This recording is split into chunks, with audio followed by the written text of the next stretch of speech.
YS Jaganmohan Reddy statutory bail petition పై high court సీబీఐకి నోటీసులు జారీ చేసింది.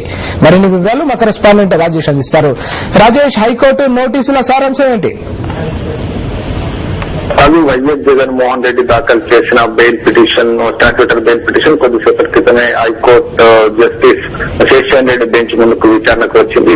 దీనిపైన YS Jaganmohan Reddy statutory bail petition పైన మీకున్న అభ్యంతరాలు ఏంటో తెలపాలంటూ హైకోర్టు సిబిఐ అధికారులకు నోటీసులు జారీ చేసింది. ఈ నెల 11 లోపు దానికి కౌంటర్ దాఖలు చేయాలని చెప్పేసి కూడా సిబిఐని హైకోర్టు ఆదేశించడం జరిగింది. ముఖ్యంగా వైఎస్ జగన్మోహన్ రెడ్డి ఏదైతే సిబిఐ ప్రత్యేక కోర్టు వైఎస్ జగన్మోహన్ రెడ్డి యొక్క స్టాట్యూటరీ బెయిల్ పిటిషన్ కొట్టివేయడంతో 2 రోజుల క్రితం వైఎస్ జగన్మోహన్ రెడ్డి హైకోర్టులో స్టాట్యూటరీ బెయిల్ పిటిషన్ దాఖలు చేశారు. సిబిఐ ప్రత్యేక కోర్టు సహేతుక కారణాలు చూపకుండానే తన బెయిల్ పిటిషన్ ను తిరస్కరించిందని, ఒక కేసులో ఇన్వెస్టిగేషన్ జరిగితే మరో కేసులో సిబిఐ ప్రత్యేక కోర్టు తన పిటిషన్ ను కొట్టివేయడం జరిగిందని, సుప్రీంకోర్టు తీర్పును కూడా సరిగా అర్థం చేసుకోలేకపోయిందని చెప్పేసి కూడా YS Jaganmohan Reddy bail petition లో పేర్కొన్నారు. ముఖ్యంగా తనను అరెస్ట్ చేసి 90 రోజులు గడుస్తుంది కాబట్టి ఆల్రెడీ ఇప్పటికే ఛార్జ్షీట్ దాఖలు చేసినప్పటికీ తన ఇన్వెస్టిగేషన్ పెండింగ్ లో ఉందంటూ సిబిఐ లేనిపోని సాకులు చూపుతుందని, ఎప్పట్లోగా ఆ ఇన్వెస్టిగేషన్ కంప్లీట్ చేస్తారో కూడా తెలియని పరిస్థితి ఉంది. కాబట్టి